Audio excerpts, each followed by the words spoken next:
नमस्कार मेरे प्यारे दोस्तों, कैसे हैं आप सभी। उम्मीद करती हूँ आप सभी अच्छे होंगे। तो दोस्तों, आज फिर मैं लेकर आई हूँ एक नई कहानी जिसका टाइटल है चुड़ैल का बदला।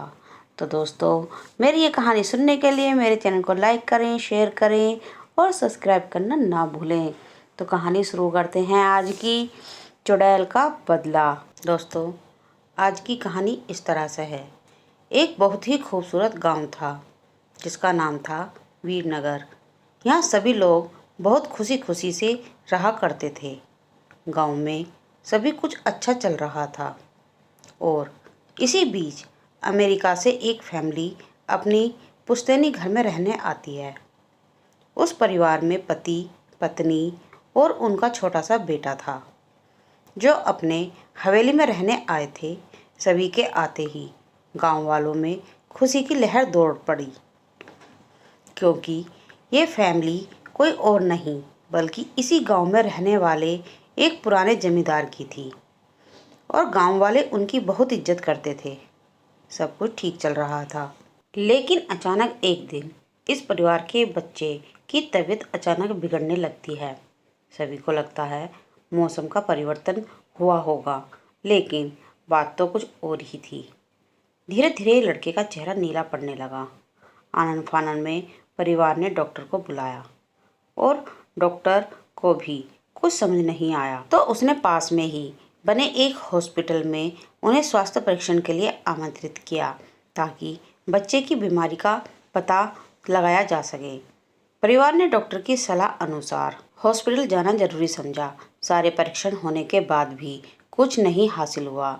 जैसे ही सारा परिवार गांव पहुंचा तो गांव के कुछ बुजुर्गों ने बच्चे की हालत देखकर उन्हें ओझा के पास जाने को कहा।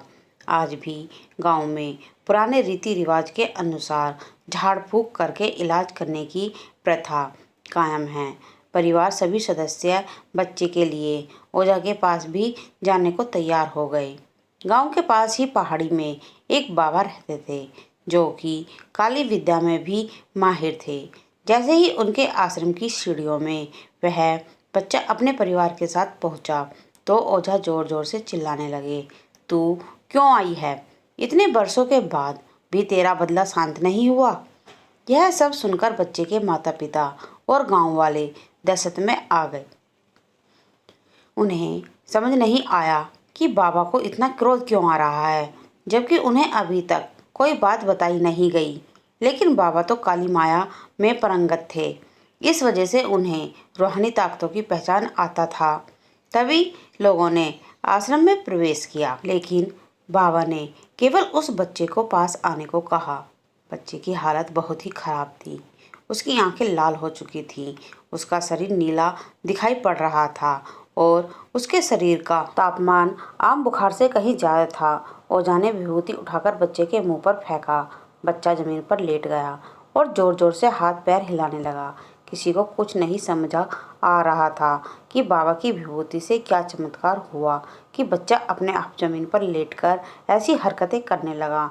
तभी अचानक बच्चा अपने पैर की उंगलियों के बल खड़ा हो जाता है और बहुत ही खूंखार औरत की आवाज़ में ओझा को उसके पुराने नाम से बुलाया, अरे वो प्रेमनाथ, मैं तुझे नष्ट कर दूंगी। लड़के का ऐसा स्वर सुनकर उसके माँ बाप घबरा गए। लड़के को इस अवस्था में देखकर उन्हें कुछ समझ नहीं आ रहा था कि ऐसा क्यों हो रहा है। तभी ओझा ने एक मंत्र पढ़कर बच्चे को अपने काबू में किया। सारे गांव वाले ओझा से पूछने लगा, बाबा ये सब क्या है? बताया कि इसके अंदर कोई चुड़ैल आ चुकी है जो कि आज 70 साल पहले चोरी के आरोप में जिंदा जला दी गई थी। उसे ऐसी सजा देने वाले कोई और नहीं बल्कि इसी बच्चे के दादाजी थे और वह चुड़ैल अपना बदला लेने इसलिए आई है क्योंकि वह गर्भवती अवस्था में जिंदा जली थी और उसके कोख में पल रहा मासूम बच्चा भी जल गया। इसी वजह से वह उस वंश के बच्चे को भी दर्दनाक मौत देना चाहती है ताकि उसका बदला पूरा हो सके।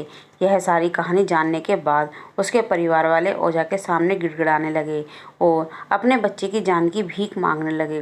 तभी ओझा ने अपनी घोर तपस्या शक्ति से मंत्रों के उच्चारण के साथ उस चुड़ैल को मासूम बच्चे से बाहर निकाल दिया और कुछ ही क्षणों में बच्चा सामान्य हालत में आने लगा। सभी को लगा कि सब कुछ हमेशा के लिए ठीक हो गया, लेकिन ये तो एक शुरुआत थी। प्यारे दोस्तों, आज की मेरी ये कहानी यहीं समाप्त होती है।